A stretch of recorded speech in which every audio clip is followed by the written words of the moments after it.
அமுதா செந்தில் சீரியலில் இப்போ ஒரு அட்டகாசமான எபிசோட் வந்திருக்கு. மிஸ் பண்ண ஃபுல்லோடையும் கேளுங்க. அதுக்கு முன்னாடி இந்த வீடியோ பிடிச்சிருந்துச்சுன்னா லைக் பண்ணிட்டு பாருங்கள். ரொம்ப பிடிச்சிருந்துச்சுன்னா நம்ம சேனலுக்கு வந்து சப்ஸ்கிரைப் பண்ணி கண்டினியூஸாக ஆதரவு வந்துட்டாங்க. நம்ம அமுதா வந்து அதிரடியாக வந்து முடிவு எடுக்கிறாங்க.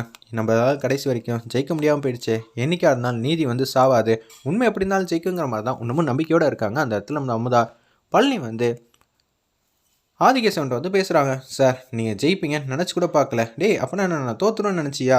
எவ்வளோ பெரிய ஆதாரம் இருந்தாலும் பரவாயில்ல, விட்னஸ் இருந்தாலும் பரவாயில்ல, நான் அடித்து நொறுக்கிடுவேன். என் முன்னாடி எதுவுமே அது வரைக்கும் நின்னதே இல்லை தெரியுமா? அதனால தான் நான் ஜெயிச்சிக்கிட்டே இருக்கேன். எத்தனையோ பேர் தப்பானவங்க இருந்திருக்காங்க, அவங்களுக்கெல்லாம் வாதாடி நான் ஜெயிச்சது இல்லையா? உன் முன்னாடி ஆதாரத்தை கொடுத்து பெரிய வக்கீலாக இருந்தாலே நான்லாம் தோக்கடிச்சிருவேன். இவ 10வது தான் பிடிச்சிருக்கா, இவளால் பேசக்கூட தெரில. இவ சொன்ன ஒரு பாயிண்ட்டே வச்சு நான் எப்படி அந்த ஆதாரத்தை வந்து உடச்சி காட்டினேன் பார்த்தியா? ரொம்ப கிரேட் சார் நீங்களா. உங்கள் கூட நான் பயணிக்கிறது நினச்சா நான் ரொம்ப சந்தோஷப்படுறேங்கிற மாதிரி பழனி வந்து சந்தோஷமாக பேசுகிற மாதிரி காட்டுறாங்க அந்த இடத்துல. இது எல்லாம் ஆதிகேசன் மணி வந்து கேட்டாங்க. இவங்களுக்கு எதிராக வந்து ஆதாரத்தை எதுவும் திரட்ட முடியுமா, இல்லை இவங்க பேசுகிறத இந்த வீடியோ எடுத்து அப்படியே அமுதாட்ட கொடுத்துடலாமா அப்படின்னு சொல்லி பட்டமாக யோசிச்சுக்கிட்டே இருக்காங்க. ஒரு பக்கம் வீட்டுக்கு வந்துடுறாங்க. அமுதா, செந்தில், மாணிக்கம் 3 பேர் வந்து ஃபீல் பண்ணி சோகமாக அழுகுறாங்க. இனிமேட்டு நான் எங்கள் அம்மாவை பார்க்க முடியாதுல்ல அப்படின்னு சொல்லி செந்தில் வந்து வேதனைப்படுறாங்க.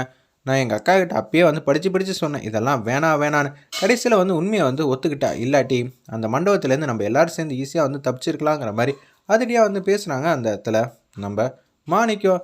இருப்பினே எங்கள் அக்கா வந்து பறி கொடுக்க போகிறேன்னு நினச்சாலே வந்து எனக்கு சோகமாக இருக்கே. எப்படி இருந்தாலும் எங்கள் அக்கா வந்து காப்பாற்றி ஆகணுங்கிற மாதிரி யோசிச்சுட்டு இருக்காங்க. ஆனால் என்ன பண்ணுறது, நம்மளால தான் முடியலையே. நம்ம கடைசி வரைக்கும் போராடி பார்த்தாச்சு. போராடினதுக்கு எல்லாத்துக்கும் அநீதிக்கு தான் வெற்றி வந்து கிடச்சிருக்கு. நியாயமாக வந்து வாதாடின எதுக்குமே வந்து நியாயம் கிடைக்காம போயிடுச்சேங்கிற மாதிரி வேதனைப்பட்டு இருக்காங்க மாணிக்கம். பொங்கி எழுவ ஆரம்பிச்சிட்டாங்க நம்ம அமுதா. சாமி முன்னாடி வந்து நிற்கிறாங்க. இதெல்லாம் உனக்கே அழுக்குமா? நீ எல்லாம் இருந்தோம் இல்லாமல் ஆன மாதிரி தானே ஆச்சு. நியாயமாக நடந்துக்கிட்டு கோர்ட்டில் போராடி பார்த்தேன், ஜெயிக்க முடியல. சாட்சி சொல்ல வர வச்சேன், சொன்னது பொய்யின்ட்டாங்க. வீடியோ கஷ்டப்பட்டு எடுத்து பழனி வாயாலே வந்து உண்மையை வர வச்சேன், அதுவும் ஃபேக்குன்ட்டாங்க. அப்போனா வாதாட தெரிஞ்சால் மட்டும் குற்றத்தெல்லாம் வந்து இல்லைன்னு ஆகிட முடியுமா? எப்படி அவங்களால ஜெயிக்க முடிஞ்சிச்சு? நீ இருக்கன்னா நிச்சயம் வந்து நாங்கள் தான் ஜெயிச்சாகணும். நீ எப்படி இருந்தாலும் எங்கள் அண்ணன் லட்சுமி எனக்கு கொடுத்தே ஆகணும். வேறு ஆப்ஷன் இல்லை, வேறு வழி இல்லை. நீ உண்மையிலே சாமியாக இருந்தால் எனக்கு கண்டிப்பாக வந்து நியாயம் வந்து வாங்கி தந்தே ஆகணுங்கிற மாதிரி ரொம்ப எமோஷனலாக பேசிகிட்டு இருக்காங்க. அந்த ஏசி மெக்கானிக்கை வந்து ஜன்னல் வழியாக பார்த்தாங்களே, அவங்க மனைவி வந்து பேசுகிறாங்க. ஏங்க அன்னலட்சுமி வந்து உள்ளே போய் வச்சுட்டாங்களாங்க, அந்த தீர்ப்பு தான் செல்லுன்ட்டாங்க. உண்மையை தெரிஞ்சதுக்கப்புறம் நம்மளால் எதுவும் சொல்ல முடியாமல் நினச்சா எனக்கே வந்து மனவேதனையாக இருக்குது. அந்த ஃபேமிலி வந்து குமரிக்கிட்டு இருப்பாங்களே, நமக்கே வந்து கஷ்டமாக இருக்கே, அவங்களுக்கு எப்படி இருக்குங்கிற மாதிரி வேதனைப்பட்டு இருக்காங்க அந்த இடத்துல தேசி மெக்கானிக்கோ அவரோட மனைவி. ஏய் நீ தானடி சொல்ல வேணான்னு அப்படி சொன்னால் மிகப்பெரிய பிரச்சனையெல்லாம் நம்ம குடும்பத்தை வந்து ஃபேஸ் பண்ணோன்னு. ஆமாங்க, ஆனால் இதை வந்து நாளைக்கு இந்த சாயங்காலம் உண்மையை சொன்னோன்னு வச்சுக்கிங்களேன், பலன் இல்லை. நாளைக்கு காலையில் தான் வந்து அன்னலட்சுமிக்கு கயிறு.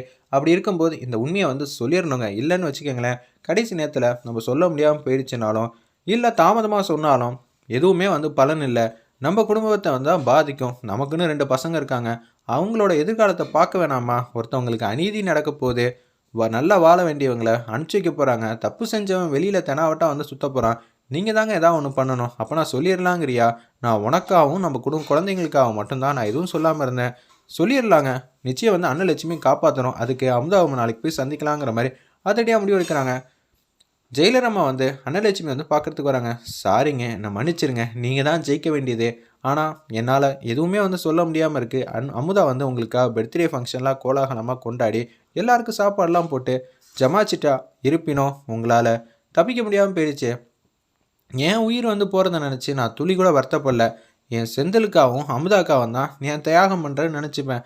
ஆனால் என்னை காப்பாற்ற முடியலன்னு நினச்சி அமுதா வந்து வேதனைப்படுறாள்ல, அதை தான் என்னால் தாங்க முடியலன்னு சொல்லி ரொம்ப ஃபீலிங்காக வந்து பேசிகிட்டு இருக்காங்க அந்த இடத்துல நம்ம அன்னலட்சுமி. நான் சொல்கிறேன் தப்பாக நினச்சிக்காதீங்க, நாளைக்கு காலையில் இது மாதிரி இந்த டயத்தில் உங்களுக்கு கயிறு வந்து சொல்லிட்டாங்க. அதனால் நீங்கள் உங்களுக்குள்ளே இருக்கிற ஹாப்பியான விஷயத்தை எல்லாத்தையும் நினச்சி பார்த்துக்கிட்டிங்கன்னா மனசு கொஞ்சம் ரிலாக்ஸாக இருக்கணும். இன்னும் சில மணி நேரம் தானே, கொஞ்சம் பார்த்துக்கோங்க. சொல்ல எனக்கே வருத்தமாக இருக்குது. நீங்கள் மட்டும் ஜெயிச்சிருந்தா பெண் இடமே வந்து ஜெயிச்சிருக்கோம், அதுவும் எனக்கு கொஞ்சம் கஷ்டமாக இருக்குது அப்படின்னு சொல்லி அந்த ஜெயலலிதா வந்து எமோஷனலாக பேசிட்டு அங்கேருந்து கடந்து போகிறாங்க. முதல்ல அமுதா வந்து கோயிலில் வந்து பார்க்குறப்ப விளக்கு வந்து அணையிற மாதிரி இருக்கும். 2 பேரும் ஒரே நேரத்தில் அந்த விளக்கை வந்து கவர் பண்ணுற மாதிரி இருக்கிற எபிசோடை வந்து நினச்சி பார்க்குறாங்க நம்ம அன்னலட்சுமி. அதே மாதிரி நிச்சயதார்த்தத்தப்ப பூ வச்சு பார்க்குறது. முதல்ல அமுதா வந்து வீட்டுக்கு வலது காலம் எடுத்து வச்சது. அப்புறம் அமுதா வந்து இந்த குடும்பத்துக்காக வந்து கஷ்டப்பட்டு உழைச்சி போராடி செந்தில் வந்து படிக்க வச்சதுன்னு ஏகப்பட்ட விஷயம் நல்ல காரியத்தை எல்லாத்தையும் நினச்சி பார்த்துக்கிட்டு இருக்காங்க அந்த இடத்துல. நம்ம அன்னலட்சுமி பார்க்கவே பாவமாக இருந்துச்சுன்னே சொல்லலாம். அவங்க ஃபேஸில் துளி கூட கவலை இல்லை. அமுதா கண்ணு உனக்காக தானே, உனக்காக நான் எதை வேணாலும் கொடுக்க தயாராக இருக்கேன், உசுரை கொடுக்க மாட்டேனாங்கிற மாதிரி எமோஷனலாக வந்து யோசிச்சுட்டு இருக்காங்க. அந்த இடத்துல நம்ம அன்னலட்சுமி அடுத்த நாள் காலையில் பொழுது வந்து விடிஞ்சிருச்சு. சாமி கும்பிடலான்னு சொல்லி டீ சட்டியை வந்து ஏற்றலான்னு அப்படியே ஒரு சட்டி வச்சு அது மேலே நெருப்புலாம் வச்சு அதை அப்படியே வந்து தூக்கிட்டு போகலான்னு சொல்லிட்டு வராங்க. நம்ம அமுதா, செந்தில், மாணிக்கம் இதை செய்கிறதுனால என்னமா பலனு, நமக்கு இந்த சாமி என்னமா திருப்பி கொடுத்துச்சு, ஒன்றுமே கொடுக்கலையே. நியாயமாக நம்ம வாதாடினோம், தோக்கடிச்சிட்டாங்க. அநியாயமாக வாதாடினாங்க, அவங்கள வந்து ஜெயிக்க வச்சு தலையில் தூக்கி வச்சு ஆடுறாங்க. கோர்ட்டில் வந்து ஏறி வாதாடணுன்னா படித்தா மட்டும்தான் முடியும்னு சொல்லி இப்போ ஒரு டாக்கே வெளியில் வந்துகிட்டு இருக்கு. நீ மட்டும் ஜெயிச்சிருந்தா எத்தனை பேரோட கண்ணீரை வந்து தொலைச்சிருக்கலாம் தெரியுமா? அவன் வந்து நியாயத்தை அவனே வந்து கேட்டிருந்தா சூப்பராக இருந்திருக்குல்ல. ஆமாங்க, நீங்கள் சொல்கிறது எல்லாமே வாஸ்தவம் தான். ஆனால் நடக்க முடியாமல் போயிடுச்சுல. சாமிக்கிட்ட நியாயம் வந்து கண்டிப்பாக கேட்பேன். நிச்சயம் அந்த கடவுள்னு ஒன்று இருந்தால் நமக்கான அங்கீகாரத்தை கூடிய சீக்கிரம் கொடுக்க தான் போகிறாங்கங்கிற மாதிரி பேசுகிறாங்க. ஒரு பக்கம் வந்து மருத்துவர் வந்து அன்னலட்சுமி வந்து செக் பண்ணலான்னு சொல்லி ஜெயலலிதாவோட வராங்க. டாக்டர் வந்து பரிசோதனை வந்து செய்கிறாங்க. எதுக்கு? இது மாதிரி உங்களுக்கு கயிறு சொல்லியிருக்காங்களே, அப்படி இருக்கும்போது உங்கள் உடம்புல எந்த பிரச்சனையும் இருக்கக்கூடாது, அதுக்காக தான். சரிங்க அப்படின்னு சொல்லிட்டு பரிசோதனை பண்ணி பார்க்குறாங்க. ஒரு பிரச்சனையும் இல்லை, டேட் வந்து கூப்பிட்டுடலாம், நீங்கள் வாங்கன்னு சொல்லி அன்னலட்சுமி வந்து சோகமாக அந்த இடத்துக்கு வந்து கூட்டிகிட்டு போகிற மாதிரி தெரியுது. அமுதா முன்னாடி வந்து அந்த ஏசி மெக்கானிக்கும் அவங்க மனைவியும் வராங்க. தப்பு நடந்துருச்சு, மன்னிச்சிருங்க, எங்களுக்கு எல்லாமே தெரியும் அப்படின்னு சொல்லி இவர் வந்து பார்த்தது, பழனி இது மாதிரி பண்ணது எல்லாத்தையும் வந்து ஆதாரம் பூர்வமாக வந்து நிரூபிக்கிற மாதிரி காட்டுறாங்க.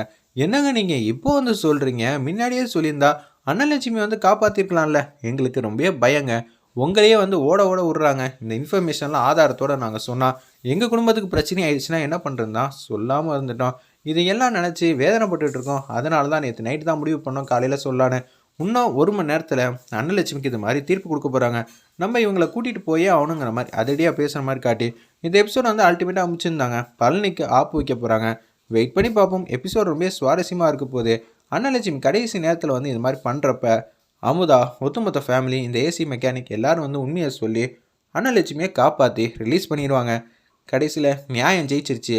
நீ மட்டும் ஜெயிக்கலாம் அமுதா, பெண் இனத்தையே வந்து ஜெயிக்க வச்சுட்ட. இனிமேட் அவங்களுக்கு ஒரு பிரச்சனை வந்துச்சுன்னா அவங்களே வந்து போராடி ஜெயிக்கிறதுக்கான நம்பிக்கை கொடுத்துருக்கேன்னு சொல்லி சூப்பராக கொண்டு போகிறாங்க. வேறு லெவலில் எபிசோடு மாசாக இருக்க போகுது, மிஸ் பண்ணாமல் பாருங்கள். அன்னலட்சுமி வந்து சொல்கிறாங்க மற்றவங்க எல்லாட்டையும், பார்த்தீங்களா என் மருமக வந்து சாதிச்சு காட்டிட்டா. அவன் நினச்சா முடியாத காரியம் எதுவுமே இல்லை. அநீதிக்கு வந்து கிடைச்ச பரிசு போல இருந்திருக்கு. ஆனால் கடைசியில் மிகப்பெரிய ஆப்பு வச்சுட்டா. அந்த பழனி தான் குற்றவாளின்னு ஒட்டுமொத்த பேருக்கும் நிரூபித்து காட்டிட்டாங்க. இதை வந்து பத்திரிகையில் வந்து ஊர் மக்கள்லாம் படிப்பாங்க. நிச்சயம் அந்த பஞ்சாயத்து தலைவர் வந்து அமுதாக்கிட்டேயும் அவங்க குடும்பத்துக்கிட்டையும் மன்னிப்பு கேட்க அதிகபட்ச வாய்ப்பு இருக்குது. பேச்சா பேசுனாங்க அவங்களாம். பழனி பேச்சை கேட்டுட்டு ஓவராக பண்ணாங்களே, பதிலடி வந்து அமுதா எதுவும் செய்ய மாட்டாங்க. அமுதா ஃபேமிலி வந்து அவங்க சொந்த வீட்டுக்கு வரப்போ திருவிழா மாதிரி கோலாகலமாக வந்து ஊர் மக்களே வந்து வெல்கம் பண்ணுற மாதிரி தான் அப்கமிங் எபிசோடு இருக்க போகுது. வெயிட் பண்ணி பார்ப்போம்.